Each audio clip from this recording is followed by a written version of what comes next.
Alors, le cinéma pour moi, c'est plusieurs choses. En fait, pour moi, en fin de compte, la première chose, c'est la salle. C'est la salle de cinéma parce qu'en fin de compte, depuis gamin, enfin, c'est vrai que j'ai toujours été au cinéma parce que c'est la seule distraction qu'on avait quand j'étais enfant parce on n'avait pas la télé, voilà, on n'avait pas d'autre chose. Donc pour moi, c'était la magie, voilà, rentrer dans une salle de cinéma, il y avait l'odeur du cinéma, les fauteuils, tout ça. Enfin, donc c'était quelque part. En entrant dans une salle de cinéma, il se passait quelque chose. Il y avait la lumière s'éteignait, et l'image partait, et paf, boum, c'était une fenêtre un peu ouverte sur le monde.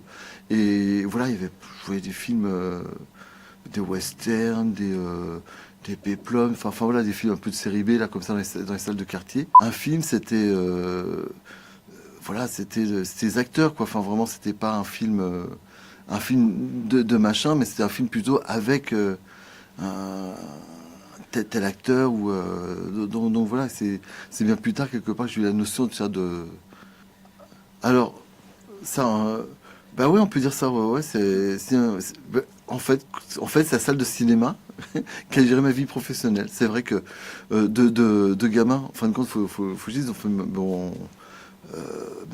ma mère savait ni écrire, bon, mon père un petit peu, et donc du coup, comme c'était la seule distraction, donc du coup, quelque part, j'étais au courant, je me renseignais, je me tuyautais sur toutes les salles du quartier, savoir, je connaissais tous les programmes, et je faisais un peu mes commentaires, un peu, voilà, du coup, en orientant évidemment sur le film que j'avais envie de voir, quoi. Enfin, donc du coup, bien avant de savoir qu'un jour que je serais attaché de presse, déjà, essayer de donner envie de voir un film. Il y avait des pleines pages de pubs dans les journaux, et donc du coup, moi je découpais les articles et tout ça. Je lisais les chroniques de ça de Robert Chazal, que des fois je comprenais pas tout, mais en même temps, du coup, ah bon, il parle sur un film. Et du coup, j'étais un collapse des fois sur des films que je ne voyais pas. Le temps faisant, quelque part, je me disais, mais qu'est-ce que je peux faire, moi, pour. Le cinéma n'a pas besoin de moi, mais moi j'ai besoin de lui. Et en fin de compte, la solution s'est trouvée avec une salle de cinéma. Trois grands cinémas que j'adorais quand j'étais gamin. Quand on sortait de notre quartier, c'était évidemment le Grand Rex, euh, le Gaumont Palace, malheureusement, qui n'existe plus. Maintenant, il y a autre chose. Et le Kino Panorama, malheureusement non plus, qui n'est plus là. Et avec un copain que j'avais croisé enfin, quelqu'un qui est devenu un copain, une personne que j'avais rencontrée dans un festival de court-métrage en banlieue, je sais pas pourquoi je m'étais retrouvé là, mais bon, bref. Et du coup, je me suis dit, tiens, mince, ces courts-métrages, voilà, il y a quelque chose, parce que là, ça a été pratiquement vide, et c'est bête, les films étaient bien, faut trouver un moyen pour les montrer. Et là-dessus, je me suis dit, ça serait rudement bien de montrer les films les plus courts sur les écrans les plus grands. Et quelque part, c'était, en fin de compte, aller vers mon rêve, aller trouver un truc pour aller au Kino Panorama. Enfin, c'était une salle qui était à triple écran, le son, c'était quelque chose de fabuleux. Quand il y avait un film en 70 mm, il y avait la queue qui faisait le tour du quartier, enfin du pâté de maison. Moi, j'avais pas la notion de réalisateur. En fin de compte, pour moi, c'était les films. Et quand mes parents, tu vois, bon, un jour, mon père m'a demandé qu'est-ce que je veux faire plus tard. Du coup, j'ai dit, mais moi, je veux choisir les films dans un cinéma. Parce que du coup, et là-dessus, qu'est-ce qu'on peut faire pour t'aider? Donc, du coup, ah ben faut m'emmener au cinéma. Du coup, quelque part, traité de feignant, tout ça, enfin vraiment, donc, du coup. Mais voilà, mais en même temps, c'est quelque chose qui est resté en tête. Et j'avais découvert à l'époque, il y avait l'officiel des spectacles, des Monsieur Cinéma de Pierre Tchernia. Du coup, comment dire, j'enregistrais tout, quoi. Enfin, c'est un truc de dingue. Et, et après, l'officiel, il y a eu Pariscope. Alors là, c'est devenu ma Bible, malheureusement, qui est plus là.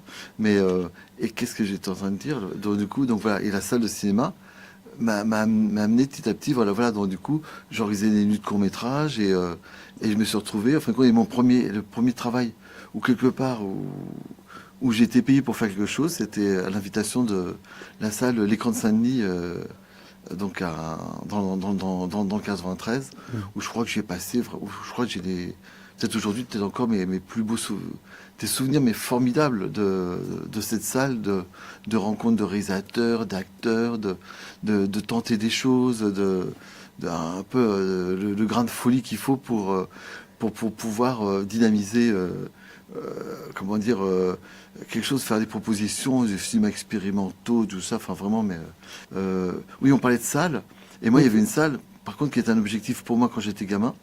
Il y avait un cinéma qui s'appelait le Gaumont Théâtre, qui ont projeté pendant plusieurs années Il était une fois dans l'Ouest. Et à l'époque, c'était interdit aux moins de 13 ans.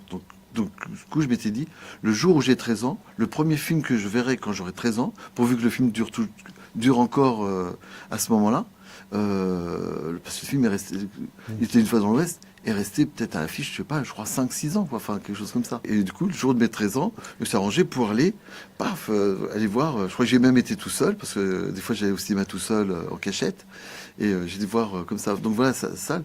Et à Saint-Denis, pour moi, ça a été aussi un moment, parce que quelque part, un cinéma où tout était possible. À l'époque, j'étais à la fac à Paris 8, juste à côté. Je faisais des émissions de radio dans la fac.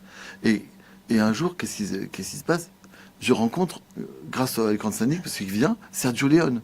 Est-ce qu'on peut imaginer un rêve de gamin de rencontrer Sergio Leone? Et du coup, je crois que Sergio Leone, je crois que c'était le premier nom de réalisateur que j'avais, voilà, quelque part que j'avais intégré, que j'avais intégré gamin, voilà.